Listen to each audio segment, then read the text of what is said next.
Hi, and welcome back to our channel. Today we're going to talk about, does sugar impact your gut health?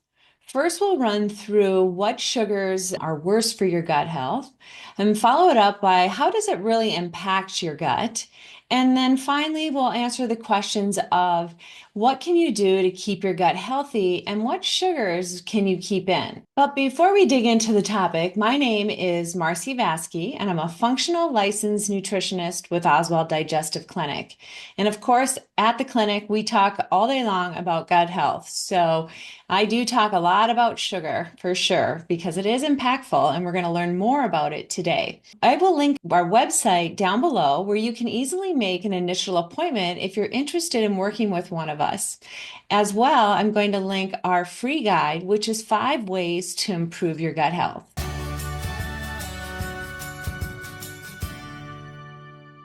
So let's dig back into our topic about sugar and gut health. So first, we're going to talk about what types of sugar are worse for your gut. And at the top of the list, we have refined sugars. And part of those refined sugars, we'll find high fructose corn syrup. And high fructose corn syrup is probably the worst one outside of what we'll be talking about in just a moment. But you'll find those in sodas, you'll find that in different processed packaged foods that you're consuming, and they really disrupt our microbiome, including they also can contribute to more fatty liver disease and certainly cause more inflammation in our body. Second on the list is just going to be straight up white sugar. And white sugar can really impact, again, the microbiome of our gut, setting it into an off-balance state where we might have more symptoms. And then lastly, there is the artificial sugars. And artificial sugars, again, can be found in things that would be low calorie, no calorie, and really do have, outside of just the impact that it does on our digestive system, it does impact many different systems in our body, creating many symptoms. So staying away from artificial sugars, and you might see those in the words of like saccharin, sucralose, things like Splenda. So if you're looking at seeing those words, just put that drink, usually is what you'll see them in, but also in foods for sure. Just put it back on the shelf. Now, another type of sugar that we don't really think could be harmful, but if we have it in excess, it can create some symptoms. And this would be excess fructose. And fructose will be found in our fruits.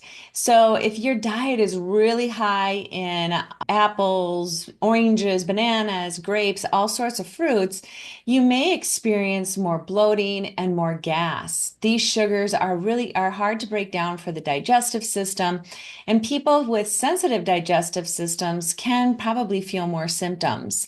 Now, in addition to that, dried fruit can also be more harmful to our intestinal tract, because if you think about eating a dried apricot versus an entire apricot that's not dried, you can pack down a lot of apricots when they're dried, for sure. And with this, it increases the amount of sugars in our body, but it also can create, again, some disruptive bloating, gas, even diarrhea for some people. Now, third on the list is going to be sugar alcohols. And sugar alcohols you'll also see in sugar-free products. So you may end up seeing this in like a piece of gum if you are a gum chewer. You may see sugar alcohols in protein bars. So those names of sugar alcohols will be things like mannitol, xylitol. And if you're seeing those and you are experiencing some digestive discomfort, this can only make it worse. So a lot of times people that eat a lot of protein bars might feel like they're kind of bloaty or gassy afterward. And a lot of times this does have to do with those sugar alcohols. So now we know what some of the sugars do to our digestive system. We've got those artificial sugars, high fructose corn syrups. We have the high amounts of fructose in our diet, or even sugar alcohols. So what are they actually doing? And what can happen, number one, is that it can feed harmful bacteria or overgrowth of yeast.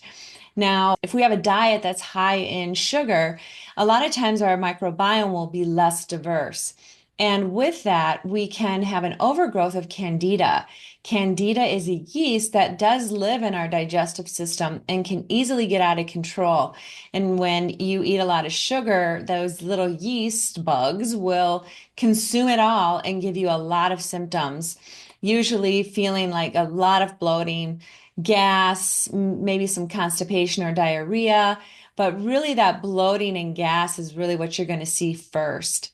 Now, also, the sugar can impact our gut by really breaking down that gut bacteria, which I just mentioned a moment ago. But when we have a diet that's high in sugar, we have a lot of imbalance going on.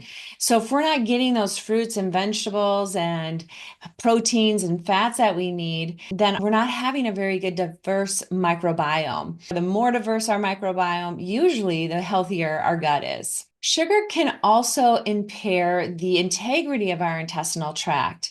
So, again, diets high in sugar or excessive fruits will oftentimes break down that integrity of our intestinal tract, sort of inflaming it. And with this, sometimes toxins can get into our bloodstream, which can create other symptoms. Now, we call this leaky gut. And this is just another symptom of inflammation or chronic low-grade inflammation going on for quite a while due to the foods that you're consuming. Now, remember, if you have already an imbalanced microbiome because the diet is not quite on par or more eating more sugars, we're going to have inflammation anyway. So this is just one more symptom that can happen from that. Now, another symptom of too much sugar and gut and in your gut is going to be chronic inflammation. I mentioned that just a moment ago. With chronic inflammation, it can really cause a lot of issues. Not only just the symptoms that we've already talked about, but also we can aggravate an irritable bowel, or we can end up with inflammatory bowel disease.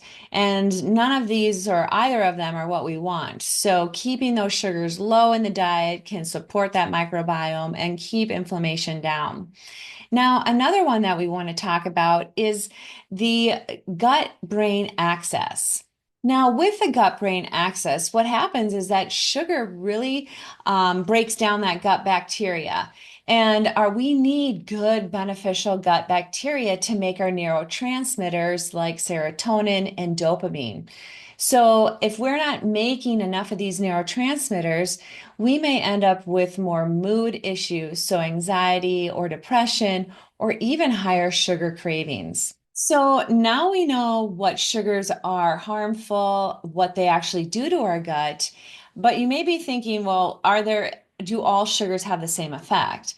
And no, they don't. So, number one, refined sugars are going to be the worst, and then artificial sugars right after that. And then we're followed up with natural sugars. So, things from like fruits or honey. And these are going to be better options, just never in excess. So, with fruits and honey, we have, with the fruit, we're going to have more fiber. And with honey, we actually have a lot of natural antioxidants in it and can be pretty supportive to other systems. It's just all about how much you're consuming. So I'm sure that none of what I've said so far is a real big surprise to you because we've talked about sugar a lot on this channel, and I'm sure you've heard it on multiple other social media sites. Sugar just is not going to be beneficial for any part of our body and especially guts. And so if you are struggling with gut issues, like I said, I'll link our website down below. But how can you do something to protect your own gut? And number one would be increasing your fiber intake. So, increasing fiber intake with vegetables and fruits in moderation. And also, there's grains, whole grains that can help with fiber to keep that in your body, because what it does is it helps feed our good bacteria. In addition to that, you want to keep sugars in balance with healthy proteins and healthy fats. So making sure you're having adequate amounts of protein per day and also getting in healthy fats, the avocados, the nuts, things like nut butter or butter. Those are all going to be great ways to support our cells and support balancing out sugar intake. Also, choosing more natural sweeteners. So there is the sweeteners of stevia, which you will see around a lot and also in a lot of products now. So you want to look at stevia, but make sure it's not a mixed kind of product because sometimes if it's not pure stevia, they're going to mix other kind of sweeteners with it, and then now it becomes a sweetener that can be harmful to your gut. You'll also find monk fruit. Monk fruit, again, is being used in a lot of different products, protein bars, sweeteners for different kinds of, like if you're eating a muffin or you're making sweetbreads, all of those things, monk fruit is a natural sweetener. So, again, less harmful to the gut, less impact there. And then natural sweeteners in the way of honey or pure maple syrups. Those are, or fruits, right? Those are all going to be really good ways to get some sweetness into our diet without impacting our gut health. And by getting enough fiber, getting enough protein and healthy fats, also making sure you're hydrating yourself, getting, keeping those fluids moving is always going to be great for our entire body, but specifically our gut health. And then lastly, which is most obvious, is going to be, getting rid of processed foods, getting rid of those high fructose corn syrups and artificial sugars, refined sugars. We just don't need them. There's so many other natural ways to get a little sweetness if you want that.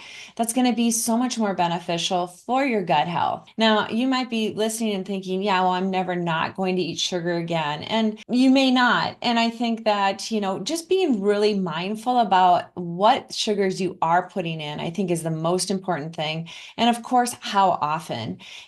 A sugary treat once a year isn't a real big deal. Your gut's going to recover. But if you're eating sugar day after day, week after week, this is where we see chronic inflammation, lots of gut distress, and like I said, too, liver issues, and you're just not going to feel good. So I hope that this helped provide some information on really what is sugar doing to your gut, because we listen about it all the time that sugar's an issue and sugar's inflammatory, but specifically if you do have gut health issues, taking sugar out is going to be a game changer. So thanks for listening today, and we'll see you next week.